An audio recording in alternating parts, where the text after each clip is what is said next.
Umabot na sa mahigit 100,000 katao ang bumisita ngayong araw sa isa sa pinakamalaki at pinakamatandang sementeryo sa Pilipinas, ang Manila North Cemetery.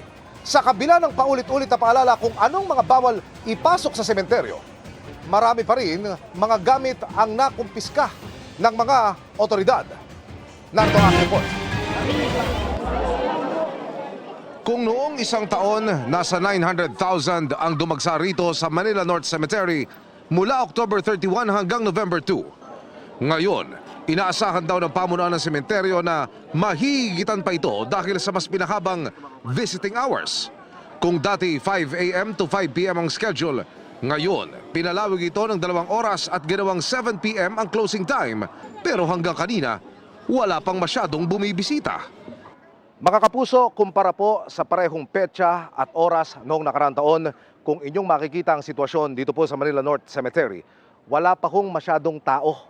Ang binabanggito ng mga tagapamunuan ng sementeryo, abay, baka talagang nagsadya yung ating mga kapuso na bukas magpunta a 1 ng Nobyembre, o baka raw yung ilan natatakot na umulan dala ng Bagyong Leon. Pero kahit wala pa masyadong tao, activated na ang e-vehicle carousel, ang libreng sakay papasok at palabas ng sementeryo. Merong pinili ng bumisita sa kanilang mga yumao habang kaunti pa ang tao. Ang holiday bukas, sasamantalahin naman daw nila para sila'y makapagpahinga. Ayaw ko po yung sasabay sa marami. Oho. Mahirap po kasi pag marami. Pero dati po talaga, auno talaga po kami pumupunta. Opo. Ngayon lang po talaga kami pumunta ng maaga. Kasi inisip po namin, maraming dadagsa. Siksikan po, sobrang dami po. Na ano po kami, na napagod po kami at po kami, na high blood po ako nung time na yun. High blood po ako, sir. Taon-taon na lang paulit-ulit ang paalala ng mga otoridad kung ano ang mga bawal na dalhin. Pero bakit kaya hanggang ngayon, ang mga nakukumpiska, ang dami pa rin? Ang dami nyo na ho nasita. Ano-ano ho itong mga bawal na ito na inyong nasita ho? Pabango, lighter. Vape. Vape po, vape. Vape, pati ho vape, hindi pa pwede. Okay. Yung mga matutulis na bagay.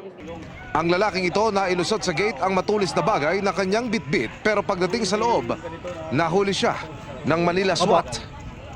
At bilang solusyon naman sa problema, sa paghanap ng mga batang nawawala, pinaigting ng Social Welfare Office ang pagkakabit ng parabang identification sa mga bata.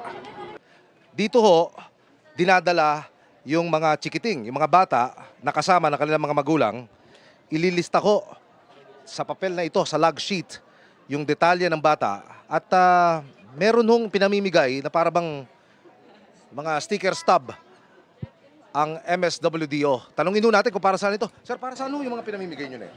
Ang pinamimigay po namin na stub ay yung para po sa mga bata, para po kung sakaling mamawala sila, ay po pwede po silang pumunta sa amin para matulungan po namin.